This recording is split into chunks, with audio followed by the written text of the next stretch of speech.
Assalamualaikum warahmatullahi wabarakatuh. Kami dari kelompok 3 yang beranggotakan saya Nelly Friska dengan NIM A1C1181036 dan rekan saya Anissa Rahmawati dengan NIM A1C1181049.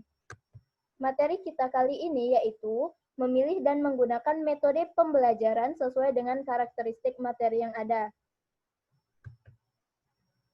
Baiklah, langsung saja pengertian metode pembelajaran. Metode dapat diartikan sebagai cara yang digunakan untuk mengimplementasikan rencana yang sudah disusun dalam kegiatan nyata agar tujuan yang telah disusun tercapai secara optimal. Ini berarti metode digunakan untuk merealisasikan proses belajar mengajar yang telah ditetapkan.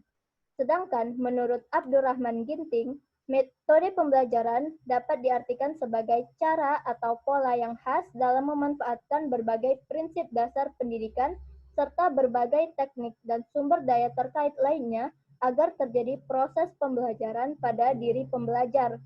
Dengan kata lain, metode pembelajaran adalah teknik penyajian yang dikuasai oleh seorang guru untuk menyajikan materi pelajaran kepada murid di dalam kelas, baik secara individual atau secara berkelompok agar materi pembelajaran dapat diserap, dipahami, dan dimanfaatkan oleh murid dengan baik. Dengan demikian, metode dalam rangkaian sistem pembelajaran memegang peranan yang sangat penting karena keberhasilan pembelajaran sangat tergantung pada cara guru dalam menggunakan metode pembelajaran. Selanjutnya, macam-macam metode pembelajaran. Nah, sebenarnya terdapat banyak macam-macam metode pembelajaran yang digunakan, tetapi beberapa metode yang umumnya digunakan dalam proses belajar mengajar yaitu yang pertama ada metode ceramah. Metode ini merupakan suatu cara penyampaian atau penyajian bahan pelajaran dengan alat perantara berupa suara. Nah, dalam menjelaskan uraiannya, guru dapat menggunakan alat bantu seperti papan tulis, gambar, dan lain sebagainya. Peranan murid di sini adalah mendengarkan dan mencatat pokok-pokok yang penting. Selanjutnya, yaitu metode demonstrasi. Metode ini adalah suatu cara penyampaian bahan pelajaran dengan mempertunjukkan atau memperlihatkan langsung proses sesuatu atau objek. Metode ini tepat digunakan jika murid ingin mengetahui bagaimana proses mengatur sesuatu, bagaimana proses membuat sesuatu, bagaimana proses bekerja sesuatu, atau dan lain sebagainya. Yang ketiga, metode pemberian tugas.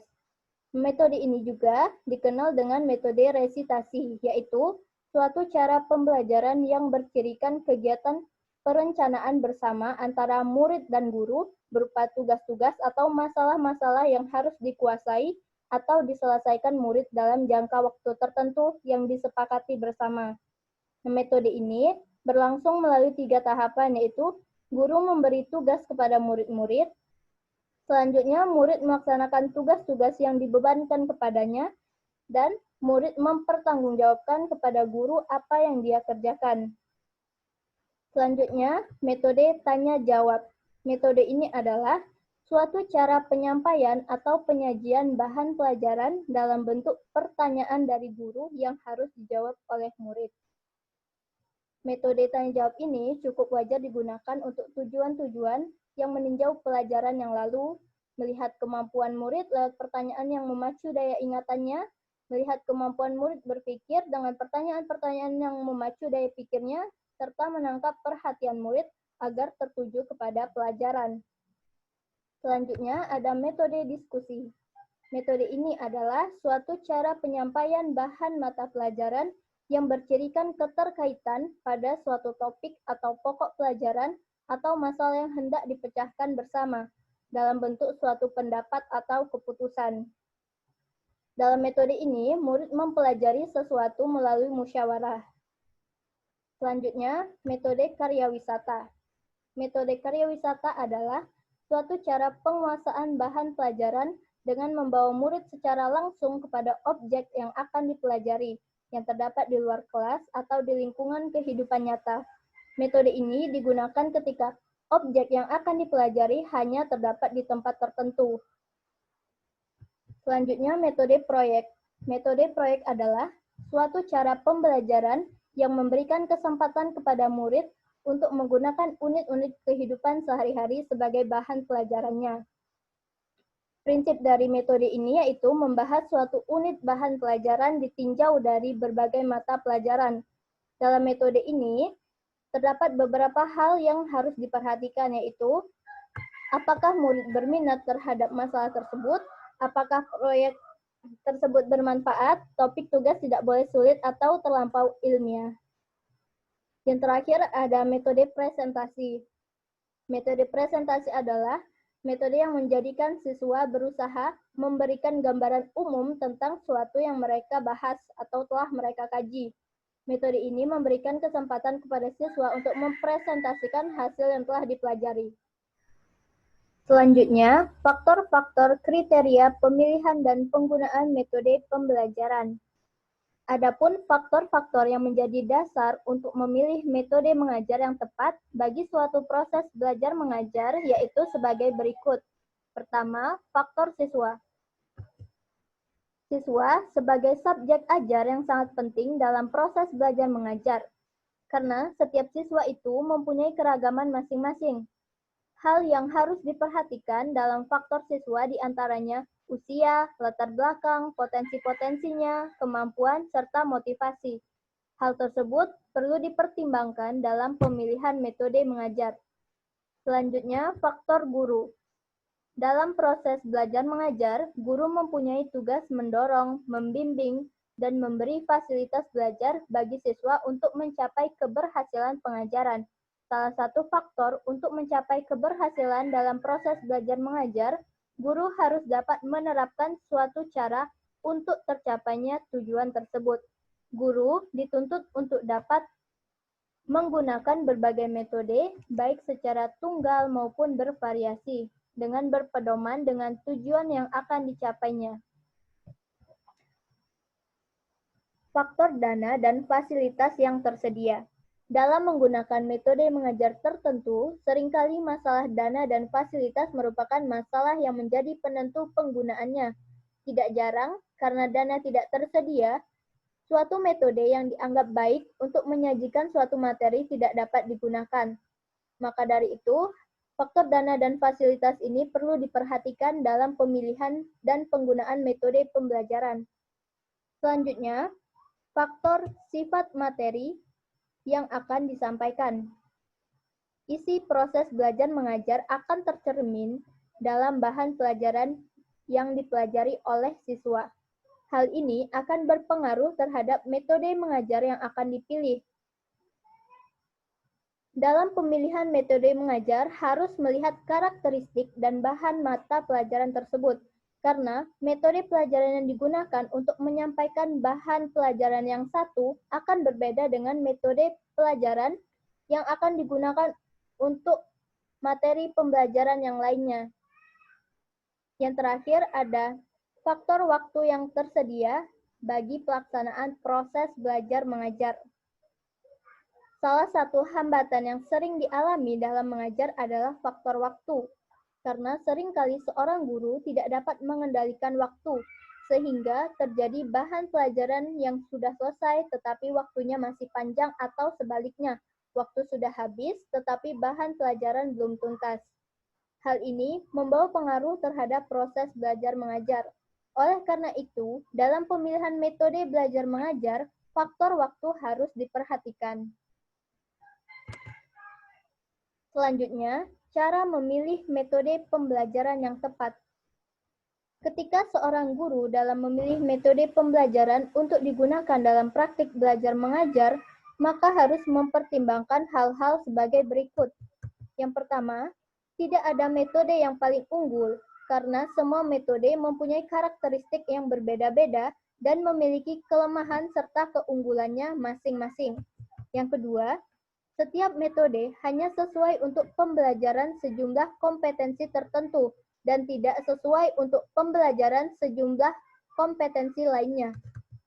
Yang ketiga, setiap kompetensi memiliki karakteristik yang umum maupun yang spesifik, sehingga pembelajaran suatu kompetensi membutuhkan metode tertentu yang mungkin tidak sama dengan kompetensi yang lain.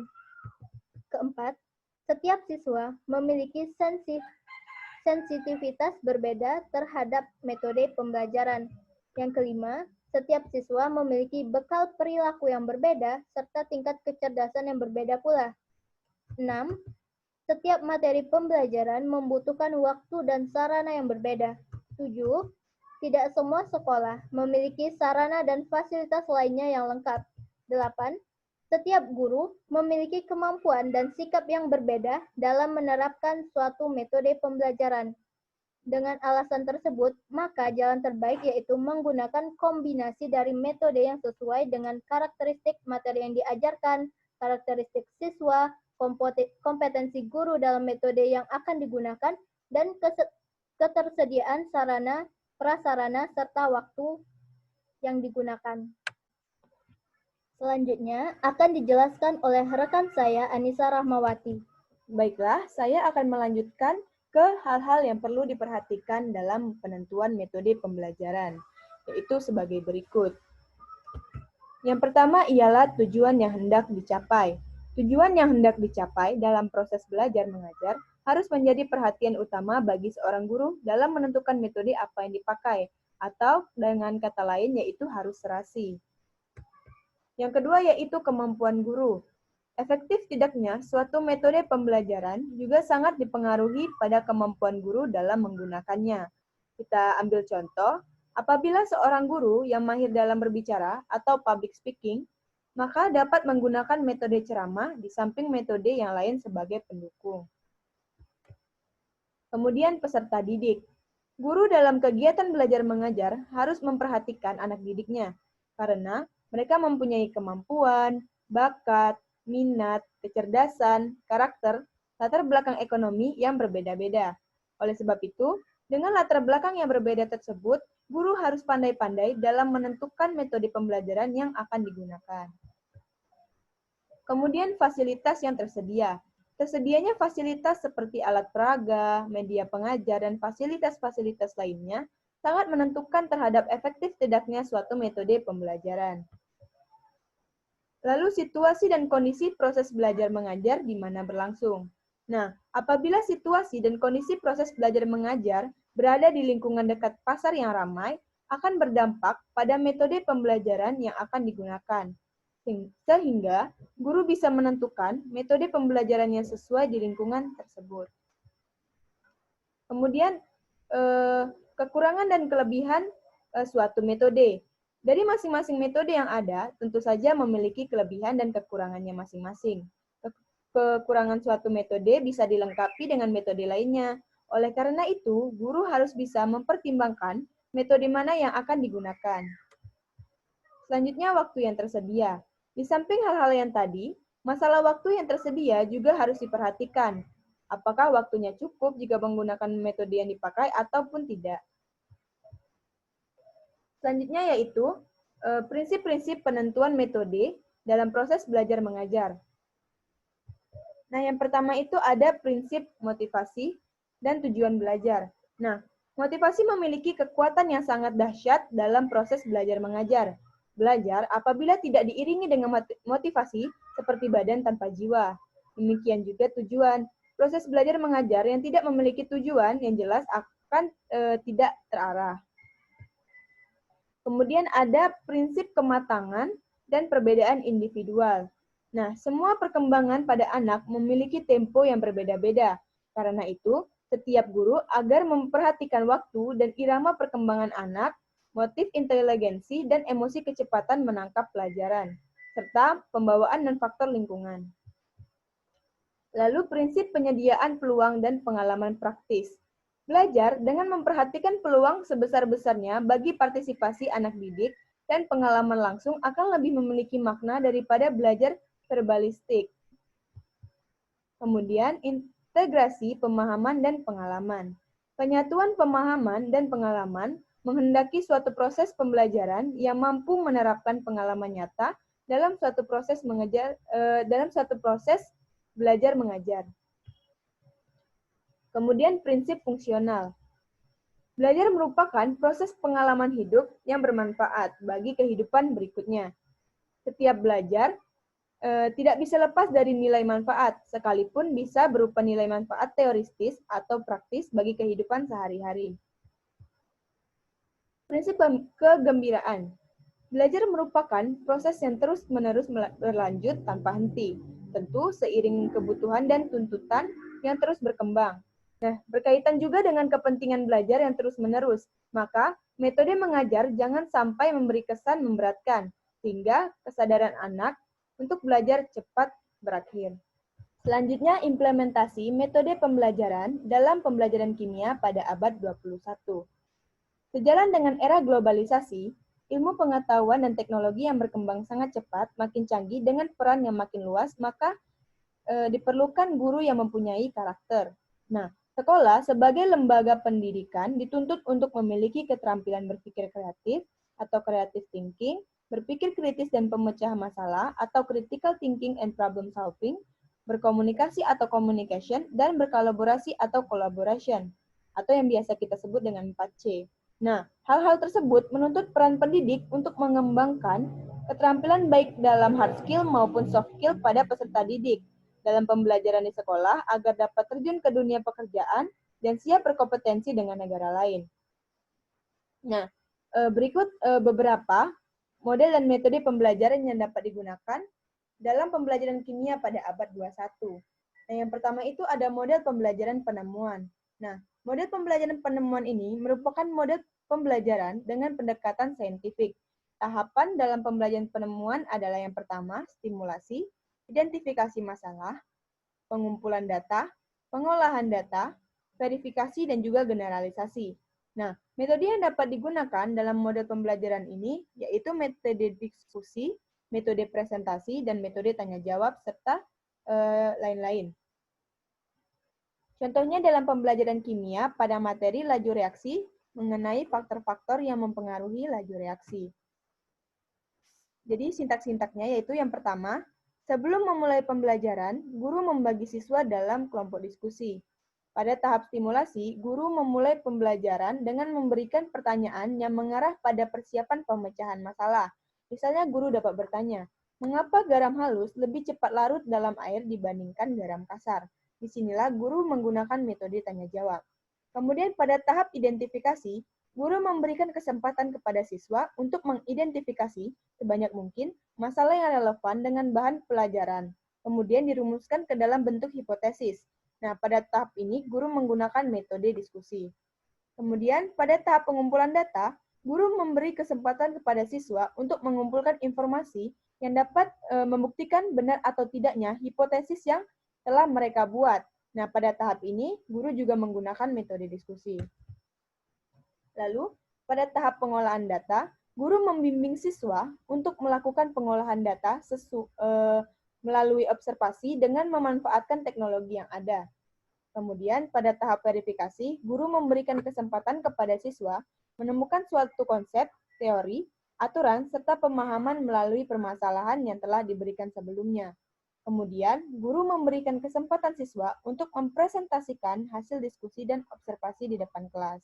Lalu pada tahap terakhir, yaitu tahap generalisasi, semua kelompok belajar telah mempresentasikan hasil diskusinya. Kemudian, dari hasil diskusi masing-masing kelompok, guru menarik suatu kesimpulan yang sesuai dengan konsep, aturan, teori, dan pemahaman mengenai faktor-faktor yang mempengaruhi laju reaksi. Kemudian yang kedua, menggunakan model pembelajaran berbasis proyek. Nah, langkah-langkah yang dapat dilalui yaitu yang pertama, mengajukan pertanyaan yang mendasar. Kedua, mendesain perencanaan proyek. Ketiga, menyusun jadwal. Keempat, memonitoring peserta didik dan kemajuan proyek. Yang kelima, menguji hasil. Dan yang terakhir yaitu mengevaluasi pengalaman. Nah, metode yang dapat digunakan dalam model pembelajaran ini yaitu metode proyek, metode diskusi, metode presentasi, dan juga metode tanya jawab, dan lain-lain. Contoh dalam pembelajaran kimia pada materi larutan elektrolit. Sintaknya yang pertama, sebelum memulai pembelajaran, guru membagi siswa ke dalam kelompok diskusi. Pada tahap mengajukan pertanyaan mendasar, guru memberikan konsep awal terkait larutan elektrolit. Kemudian, guru mengajukan pertanyaan seperti, apakah semua larutan merupakan larutan elektrolit? Atau, larutan apa saja yang tergolong ke dalam larutan elektrolit dan non-elektrolit. Nah, pada tahap mendesain perencanaan, guru dan siswa secara kolaboratif mendesain rancangan proyek yang akan dibuat berisi tentang alat dan bahan yang digunakan. Langkah-langkah pengerjaan proyek mengenai larutan elektrolit dan juga non-elektrolit. Pada materi ini, proyek yang dikerjakan berupa alat sederhana untuk menguji larutan elektrolit dan non-elektrolit. Pada tahap menyusun jadwal, guru dan siswa secara kolaboratif menyusun jadwal kegiatan dalam menyelesaikan proyek. Aktivitas pada tahap ini yaitu membuat jadwal untuk memulai proyek, menentukan waktu akhir pengumpulan proyek. Kemudian, pada tahap memonitoring peserta didik dan kemajuan proyek, guru bertanggung jawab untuk memantau kegiatan siswa selama menyelesaikan proyek. Siswa diminta memberikan laporan sejauh mana proyek yang telah mereka kerjakan kepada guru. Lalu, pada tahap menguji hasil, guru memberikan kesempatan kepada siswa untuk mempresentasikan proyek yang telah mereka kerjakan, dan guru akan menilai berdasarkan proyek yang telah mereka buat tersebut, telah mencapai standar kompetensi yang diharapkan atau belum, dan dapat menjawab permasalahan yang telah diberikan pada awal pembelajaran. Kemudian pada tahap mengevaluasi, guru dan siswa melakukan refleksi terhadap kegiatan dan hasil proyek berupa rangkaian alat sederhana untuk menguji larutan elektrolit dan non-elektrolit yang sudah dijalankan. Nah, siswa diminta untuk menyampaikan kendala-kendala serta pengalaman serta menyelesaikan proyek tersebut. Guru dan siswa mengembangkan diskusi dalam rangka memperbaiki kinerja selama proses pembelajaran. Demikianlah presentasi yang dapat kami sampaikan. Selebihnya kami mohon maaf dan kami akhiri dengan wabillahi taufiq wal hidayah. Wassalamualaikum warahmatullahi wabarakatuh.